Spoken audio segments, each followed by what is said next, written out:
I'm going to be really honest with you. I know you're scared right now. I know any time a violent or senseless crime happens somewhere in the world, you see the words Islamic or Muslims in the headline.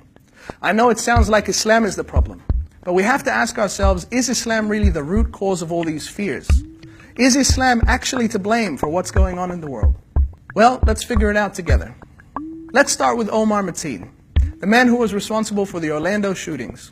According to many reputable sources, he was described as an extreme alcoholic, an active homosexual, and a man who would frequently beat and abuse his wife. He was described as being a man that was mentally unstable and not a devout Muslim. Clearly, this man led a life that could hardly be called Islamic by anyone. So should we blame Islam and the teachings of Islam for being the motivation for his crime?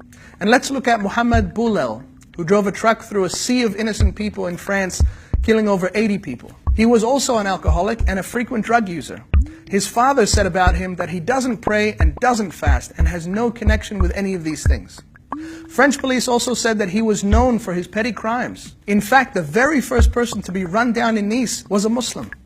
You can see the victims of the attack wearing hijab and wearing Islamic clothing. Muslims lost family, friends, and loved ones in these attacks. So should we blame Islam and the teachings of Islam for this crime as well? You'll like this one. A leaked document by MI5 in the UK stated that a large number of those involved in terrorism do not practice their faith regularly. Many lack religious literacy and could be regarded as religious novices. That means that these people didn't learn about Islam and then become motivated to kill people. Actually, the opposite is true. They had no idea what Islam was about.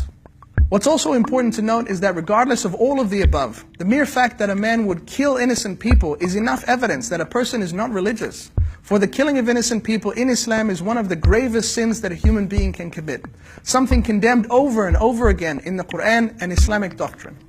Here's another very important point. Whatever we call them, terrorists or extremists or murderers, they have killed hundreds of Muslims, thousands of Muslims.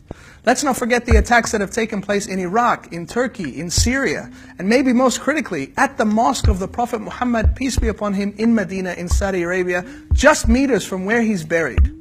So can we still say that these people are Muslims who are following teachings of Islam when they bomb a mosque?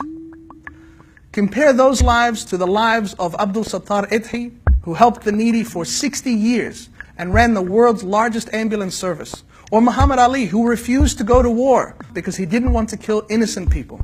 This is the real Islam, the Islam that I believe in, and the Islam that's a force for compassion and mercy in the world. Whatever the reasons are for these attacks, be it politics or money or unstable minds or foreign policy decisions or just violent men, given their lifestyle, how can we say that Islam was their motivation?